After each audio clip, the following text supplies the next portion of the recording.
நண்பர்கள் அனைவருக்கும் வணக்கம். ஈவேரா அவர்களுக்கு வைக்கம் வீரர் அப்படிங்கிற பட்டத்தை கொடுத்தது யாருன்னு பார்த்தீங்கன்னா, திருவிக அவர்கள் கொடுத்துருப்பாங்க. ஏன் அப்படின்னு பார்த்தீங்கன்னா, திருவாங்கூர் பகுதியில் வைக்கம் அப்படிங்கிற ஊரில் ஒரு கோயில் சுற்றுப்பகுதியில் வந்து நடக்கிறதுக்கு ஒரு சாரருக்கு வந்து பார்த்தீங்கன்னா தடை விதிக்கப்பட்டிருந்தது. அதை எதிர்த்து போராடி அவர் வந்து பார்த்தீங்கன்னா வெற்றி கொண்டிருப்பார். ஸோ அதுக்காக வந்து பார்த்தீங்கன்னா திருவிக அவர்களால் 1924ஆம் ஆண்டு வந்து பார்த்தீங்கன்னா வைக்கம் வீரர் அப்படிங்கிற வந்து பட்டம் கொடுத்துருப்பாங்க. ஓகேங்களா, யாரும் பார்த்தீங்கன்னா திருவிக கொடுத்துருப்பாங்க. அடுத்து வந்து பார்த்தீங்கன்னா ஈவேரா அவர்களுக்கு பெரியார் அப்படிங்கிற பட்டம் கொடுத்தது யாருன்னு பார்த்தீங்கன்னா நீலாம்பிகை அம்மையார் அவங்க தான் கொடுத்துருப்பாங்க.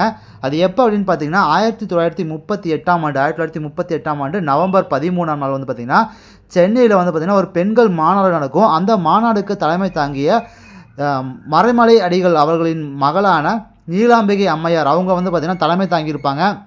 அப்போ வந்து பார்த்தீங்கன்னா பெண்ணுரிமைக்காக ஒரு எழுச்சுரை ஆற்றியிருப்பார் பெரியார் அவர்கள். ஸோ அதுக்காக தான் வந்து பார்த்தீங்கன்னா அவருக்கு பெரியார் அப்படிங்கிற பட்டத்தை வந்து பார்த்தீங்கன்னா நீலாம்பிகை அம்மையார் கொடுத்துருப்பாங்க.